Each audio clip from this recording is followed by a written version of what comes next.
So I would say if you're looking to get into the short-term rental space and you're trying to figure out, is this area profitable for Airbnb or short-term rental, there are three things I look for when I'm trying to figure out if the market or the local area or the specific property is going to be profitable. Why visit the area? What's the regulation? And where do I get the data? And how do I even use that data? So I get the data from Airbnb. It's kind of free. But we'll talk about that in this video. But why even listen to me? Like, well, who am I? So I'm a professor by day in economics, but by night I have a short-term rental. In fact, at this point it's just general real estate business. But I started in short-term rental almost a decade ago now, the best part of a decade ago. So I survived and thrived during the lockdown, the actual pandemic, when the tourism industry got decimated. I actually did very well. I expanded actually throughout then, 2021, 2022, in the rebound as well. I've done short term for rental arbitrage. You don't even have to own the property, just rent. I've done short term for single family, where you buy and you renovate and then you rent out. I've also done multifamily. Again, the same thing, you buy, you renovate and you rent out. Medium term and also long term. So I'm going to share this for free. And also something else that's free, you can click below to download. It's called the Short-Term Rental Starter Kit. Gives you so much value, it's packed pages of how I got in and how you can get into short-term rental. Maybe you want to buy, but you don't even have to buy. You can actually just rent a place and actually profit. Or even not even rent a place, you can co-host, right? So there's different ways of getting into short-term rental. You don't even have to have much skills, but the more skills you have, the better you do. And this guide, your first step in getting the skills necessary to really succeed in short-term rental. This can be a powerful side hustle. It's, again, you can stack this on top of your regular job. This can be used to pay your essentials so that all your income from your regular job, you could be saving, investing for the future, and you could just use this income to basically pay for your essentials like your rent and other things as well. So it is tremendous, this particular thing. It really changed my life. Definitely after the first, I guess, property that I bought. So I rental arbitrage my first place, then I bought another place. But certainly after that one, when I bought the property, the cash flow was so strong that it totally changed my life. And my hope is that this can change your life too. So hopefully you'll benefit from this free short-term rental starter kit that you can get below. So how do I know that the area is going to be good for the market in terms of short-term renting? That's the first thing. You want to start macro, right? And then we're going to go micro when you look at the actual particular house. So the first thing I look at is the area. Is this a Class A or Class B neighborhood? Now, Class A, you're talking like the best possible area. And, it's almost like Beverly Hills. It doesn't have to be Beverly Hills, right? But let's say we look at a city like Pittsburgh and we look at what are the best areas in Pittsburgh. Now, you can kind of get a sense of this if you see certain stores from Google Maps, like Whole Foods, some of them more kind of expensive stores. Obviously, if you see a Lamborghini or Ferrari garage nearby, things like that, right? You'll get an idea of this is a very good neighborhood. Also talking to people who are boots on the ground, locals as well will help. Class B is like pretty much everywhere else. Totally fine. That's most of the places you're going to find. I don't really recommend Class C. Class C is a place where you can get really cheap homes and hopefully good rent, but it's a little bit more dodgy in terms of especially if you have to go back to long-term rental, you may not be able to do so well in that area. Your appreciation won't also be very good at the house. So there's weaknesses there. In Class D, I value my life. I also value the people who work for me as well. I don't really want them to have to be putting out gang violence and things like that. So that's like crime-ridden places. So that's Class D I would certainly avoid. Now, if you are going to become an expert at Class D or Class C neighborhoods, then my hats are off to you. But I cannot speak towards that. I can speak towards Class A, Class B. So once you know the area is relatively safe, you can get other data as well that can hopefully verify that. Now, I find that FRED, the St. Louis FRED, the Federal Reserve, that's very good for some data, but there are other data sources, in particular online. Now, the most important data to look at are the median income in the area and the median population. And what you want to do is you want to see, is the change in the median income, is the change in the median population going up? Hopefully it's going up. Hopefully it's not going down. That's not a good sign. But at least one of those two things should be going up. Now, it could be the case that the population is going up and that's keeping the median income constant. That's fine. There's some reason why the people are being attracted to that area. Or it's the population is constant, but the income is going up. Great. Maybe there's new jobs in the area. Maybe people are earning more. So you kind of want to look at the changes and hopefully they're positive. That's the kind of the macro. Look at crime as well. You can get crime reports as well to see like what is the crime like in that neighborhood. So once you kind of go to the macro, like the real macro area in terms of buying, that's more to do almost with, that'll help you out, not just with short term, but with long term, like buying an area. So that's why sometimes people say it's better just to like buy within 20 minutes of where you live, because you can get there, you can keep your costs low, and you know your areas a lot more than let's say buying out of state. But if you are to buy out of state, or you're to buy in another part of your state, or an area you're not familiar with, or you're buying internationally. So right now I'm expanding internationally. So again, I have a short-term rentals. Again, they're basically single family, multi-family, that's switched now to medium term.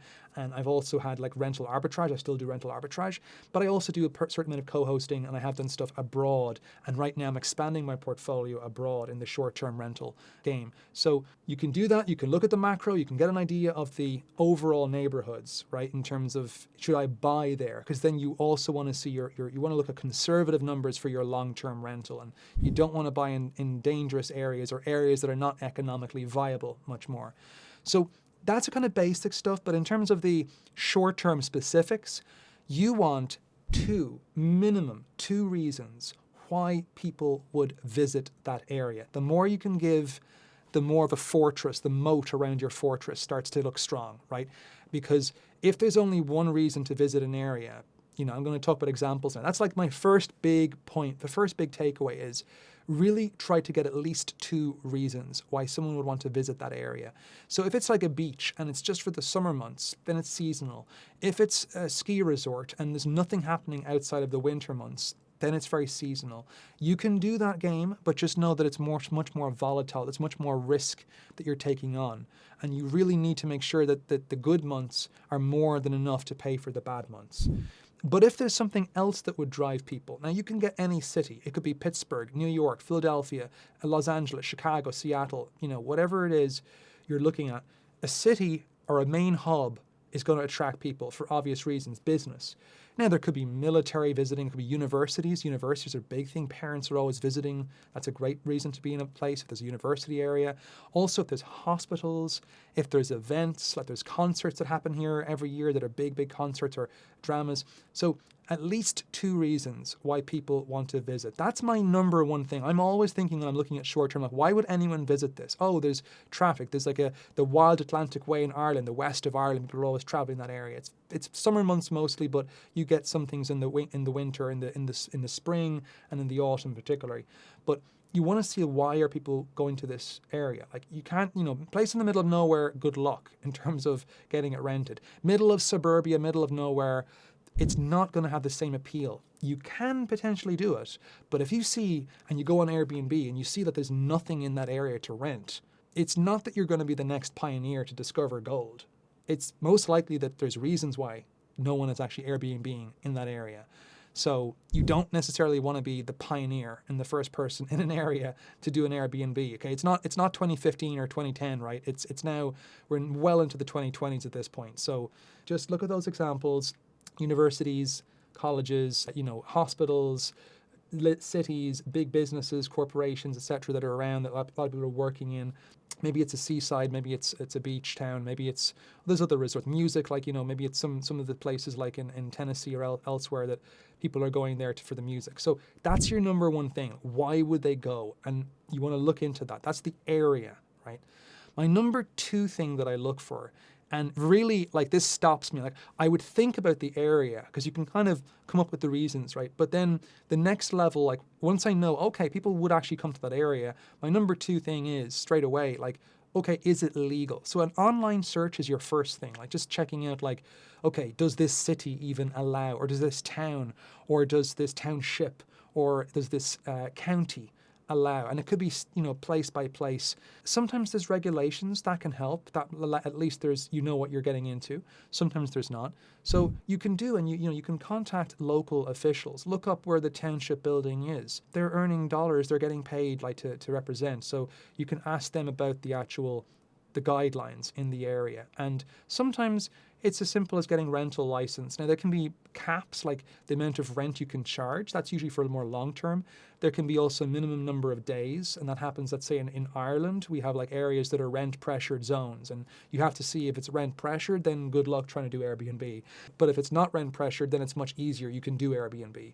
So there's and they're always evolving. The regulation is evolving. Some big cities in Texas there not so long ago kind of were almost closed down. The same in the big cities, like they just make it very, very difficult. So, and this is around the world as well. Like there's places in Portugal, in Lisbon where you can get licenses, in Dubai where you can get licenses, in other cities too where you can get licenses. And then there's other cities where it's very friendly, like Belfast, quite friendly, right? So there's places that are easier and places that are harder. Ireland, like Dublin, very difficult to do. Again, it's not impossible necessarily there, but it's next to. So contact local officials, figure out, is it legal? So that's your step 2. So you've thought about an area. Okay, great. Now you've figured out, is it legal? If you pass those 2 check marks, now you know that general area, the market is good. So the next thing to do is try to figure out, okay, like what kind of profit, like does this make sense for me to get into this area? And, what specific properties should I be looking for? I would break it into 2. You could be on the market looking for something that's small. Let's say a small is 2 or smaller, a 2-bedroom or smaller, 2-bedroom, 1-bedroom, studio, apartment. Now this could also be like a unit in a multifamily, or this could even be a small house or a twin or something like that, right? Or semi-detached to keep the Irish to understand what they mean. So basically you're looking for something that's small, or you're looking for something that's 3 bedrooms and above. Now this is very crude, but I think that there's a big difference between 1-bedroom studio and even 2-bedroom apartments, usually the city, where you're probably looking at competing with hotels almost, like in a sense of like you're going to probably have a 1-night minimum versus a 3-bedroom home or above. I'm not so sure people are always that comfortable in renting at 1-night minimums. They may want 2 nights, 3 nights to reduce the wear and tear and to reduce the chance of parties because they're bigger places. So decide first, are you thinking about small or large? Which market do you want to capture? There's a lot of people that go out into the small areas. I was kind of someone that wanted to do the big areas first. So you can use AirDNA. That's pretty good. You can get quick answers from AirDNA. It's a paid service. There's also Mash Visor. I think Mash Visor is decent for the long term also, if you're looking at long-term properties. But AirDNA is very good for the short term. However, as good as these services are, I feel like you're using these to basically look in the rear view mirror when you're trying to make decisions about the future. And there's all kinds of problems like stagnant data, that you're getting like average occupancy, average price, etc. And it could be that some of the listings that are being used are no longer being used, like they're no longer live, active listings. It takes a while to update an AirDNA. So there's all kinds of problems I have seen from using that. But it's definitely gold standard in terms of like the actual proprietary, the services you have got to pay money for to use. Now, what I like to do is use a free service called Airbnb, right? So if you do it yourself, I think there's no substitute for doing it yourself. So once I know, okay, is it like small or large? And maybe even you can research both, you've got time. What you want to do is you want to realize that there's a difference between midweek and weekend. So weekday versus weekend prices are very different.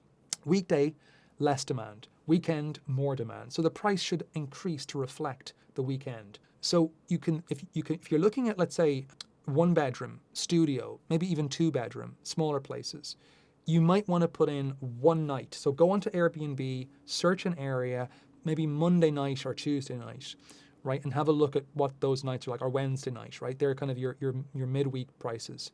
Now, Sunday night and Thursday night are usually in between, so I wouldn't necessarily recommend those nights. They're usually a midway up in terms of the price, because the Thursday could block someone that wants a longer weekend, so that's why they bring the price up for Thursday. And Sunday, well, someone that wants to spend all day Sunday, they may want to buy Sunday night. So Sunday night is actually also usually higher than Monday, Tuesday, Wednesday. Now, what you want to do again is look at Monday, Tuesday, or Wednesday. Look at 1 night, but if you're not getting many listings, you might want to do is look at a 2-night minimum or even a 3-night minimum, like looking at Monday check-in to Thursday morning check-out, so Monday to Thursday, right? And that's going to get Monday night, Tuesday night, Wednesday night, 3 nights. Now, you are going to get discounts for multiple nights in certain places, so it's going to complicate things a little bit. But again, you want to have that separation weekday and weekend. And I would say think about doing Monday to Wednesday. Now, you're probably going to need to do this if it's a bigger place. If you're looking at 3-bedroom, 4-bedroom plus, you're probably going to need to put in at least 2-night or 3-night minimums. So that would be Monday to Thursday. Now, if you're looking at the weekend, you're thinking about a Friday or Saturday night. That's a 1-night stay to see what the prices are like. But again, for larger places, you're probably going to need to put in a Friday check-in to a Sunday check-out, so a 2-night. You might have to extend that, like a Thursday check-in, but it starts to complicate things like let's say a Monday check-out, because you're getting mid prices then. But this might be possible, or rather this might be necessary in your case. But I would do a Monday to Wednesday, and then maybe like a Monday check-in, Wednesday check-out, and then a Friday check-in, Sunday check-out, things like that to get an idea.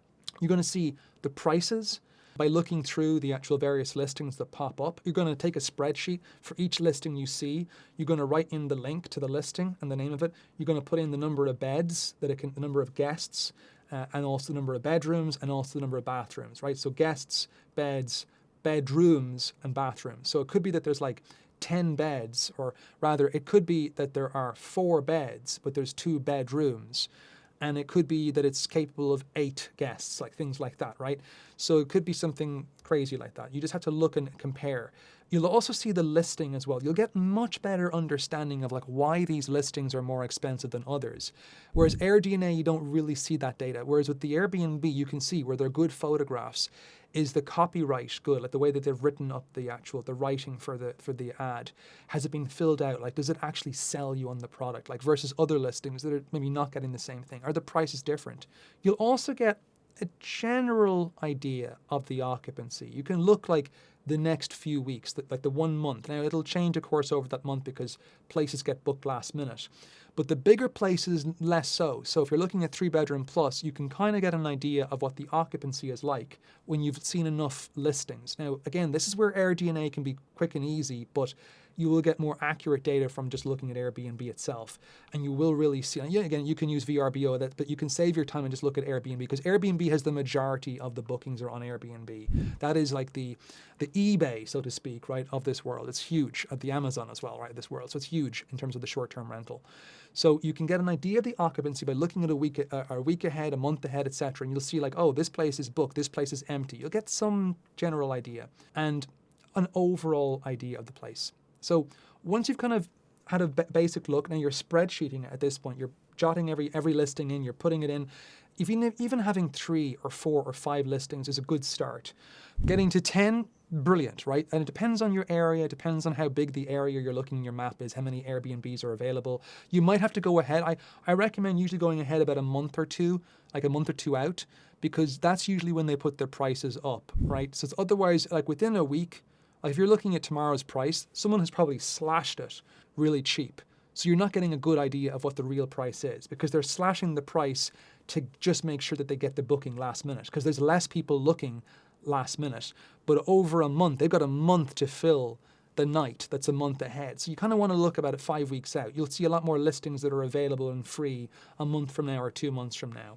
So you want to put in your spreadsheet all these things. And then in terms of numbers, right, you want to think about, for instance, with your occupancy rate. So you'll have your Monday night, Wednesday night, Thursday night, just call it like mid-week or weekday, and then call the other price weekend, right? So you'll have the 2 prices, the weekday and the weekend. You're going to get a median or average on the listings you've looked at, right? The average for let's say the weekday, the average for the weekend or the median, and then you'll have an idea of those 2. Now what you want to do is you want to think, okay, there's 30 days in a month, let's say on average, and you want to look at the occupancy. So you'll take 1/3 of that. Imagine worst case, you only were renting for 1/3 of the time. Now, it's more true that you're probably going to be renting almost all 8 weekend days, right? There's 2 days in the Friday, Saturday, and so those nights typically will sell out a lot quicker than weekdays. But you may still want to be very conservative and think, okay, well, right, let's have a look at 1/3 of overall of the average of the month. But I tend to look at okay, if I could sell all my weekend prices, now look at the weekdays. Okay, now if I can adjust them to bring it down towards 1/3. That's the worst, almost worst case scenario. Now it can get worse, sure, but most of the time, if you're not getting 1/3 bookings, you're doing something wrong. I think a more healthy thing than to look for at the top end, think about 3/4 to 80%. You can beat 80%, and I have beat 80%, but think about that like a bonus, the cherry on top. It's not to be expected. I think if you do things right, you should be getting around about 80% occupancy. And it depends on the exact model that you're using, but about 80% occupancy. So that's kind of where you want to expect, like 75, 80%. But you do want to do your kind of stress test. Like if this was less than half booked, if it was only 1/3 booked. Now, what you want to be doing with these numbers, first of all, before you apply the occupancy, you want to look at if it was 100% occupied at the weekend and at the weekday prices for the weekend. So let's say 8 nights at the weekend price, and let's say the other 20, let's say at the weekdays, 28 days, but you can then add like a day or two to bring it up. Would this number, this gross rent with 100% occupancy, would it be around about 3 times the long-term rent for a unit that's similar? So if you have an unfurnished, utilities excluded rental that's a 3-bedroom, and you're comparing that now, like what's the rent on, let's say a 2-bedroom, to make it simple, what's the rent on a 2-bedroom? Maybe it's $2,000 a month. Then in that case, maybe you want to see a $6,000 a month when you're renting this thing out if it was 100% occupied, like no vacancy. That's kind of your first. Now, what we will see though is once we make adjustments and we use our vacancy to sort of see, okay, maybe it's like 75% occupied, and then we include for costs, we'll talk about that. Once you subtract all the costs and you adjust for vacancy, see that you're still netting about 1/3 over. So for instance, if it's a 3-bedroom or 4-bedroom, let's say, and it should be renting long-term for $3,000 a month, and you're getting $4,000 after all your costs, then that's very good. You kind of want that margin to make it be worthwhile, given all the different volatility, the various, you need that margin of buffer, a safety room essentially. So about 1/3 over the long-term rental net. That's a good number that I use. The costs that we're looking at, well, if you're not managing it yourself, now I managed it myself for about 1.5 years.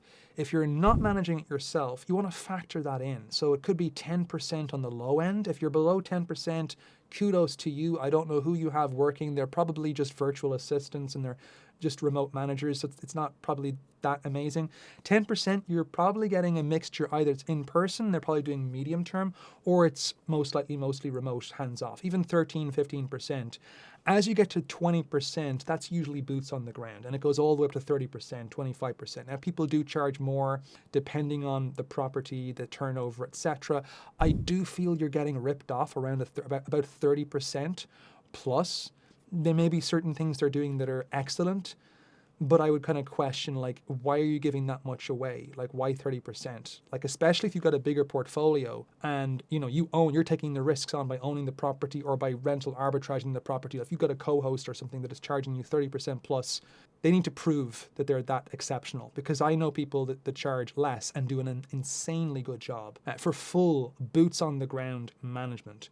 All right, closer to 20%, 25%. Now, 30, again, it depends on the area, depends on the property. If you've got a small property and the property isn't generating a lot of money, then they need their 30%. Okay, if you've got like a studio or a 1-bed and you're not really getting that much money out of it, yeah, okay, sure, I can see them wanting to bit more of the money because it's not much. But if you're making bank on this property, they should not be charging 30, 35, 40% if you're making bank, unless they are taking so much care of it that there's nobody else out there. Because it's and I'm not trying to reduce people's profit here that are doing that. I look, hats off to you for doing it. It's a stressful endeavor, but I know that I wouldn't be charging that much. Like, you know, they need to get their margin, their costs down, right? Their overheads down if they're charging that much. Because again, if you're a co-host or you're a management company doing this, your overheads can be quite low when you do this at scale. So 30%, 35% is daylight robbery in my estimation. That's just my estimation. There is 3% for the Airbnb fee, so you got to watch that. Your utilities, including your internet, again, I like to know like what my utilities are. I can use historical data, you can ring around, but you can ballpark it at about 10% of your gross rent. If you have to include supplies, if it's not done for you and it's not factored in, usually it's factored in by having your cleaning fee ever so slightly higher than the cleaning fee. That'll just cover the supplies. But it can be you're running at a cost or even loss. Supplies usually around 3%. That's like new linens, etc. So there's some good numbers. And there are extra things if you've got a property and you're thinking about bringing in maintenance or repairs. That can be, again, it's volatile because you don't have to do it and then all of a sudden you have to. Usually about 4% is a good number. The CapEx or capital expenditure, replacing furniture, replacing beds, like this more solid stuff, things that are long term. Maybe replacing a security door lock or replacing a camera system outside, exterior cameras or monitoring, etc. That can be 6% because it can be more expensive. And finally, you can think of things like the insurance, you can think of the insurance differential between regular and short-term. That can be an extra 4% on average. Software, if you are running it yourself, you're probably going to have these systems you're going to use, and it could be 2% of the gross. And these could also be if you have Minute or you're using other paid services for your properties.